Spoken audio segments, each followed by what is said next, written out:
نفس المنوال كده.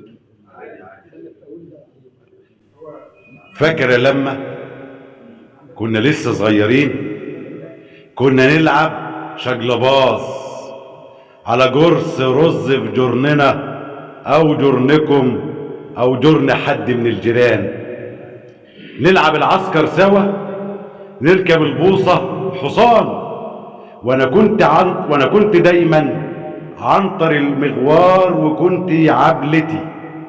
فاكرة لما عنتر الفارس وجع من فوق حصانه الغاب في يوم والدم فار من جبهته، مديتي ايدك تمسحي عن جبهتي الخوف والجلج من اي حد يشوف دماغي معلمة فيها الحجر. لبلاد براءتك مد سباجه غطى المصطبة اللي كانت شاهد اثر على كل حلم حلمنا بيه، وحكاوي جدتنا وزفير الازمنة وسط العيال، شتا يا شتا زمر يا حسين وظريفة اكلت رغيفين.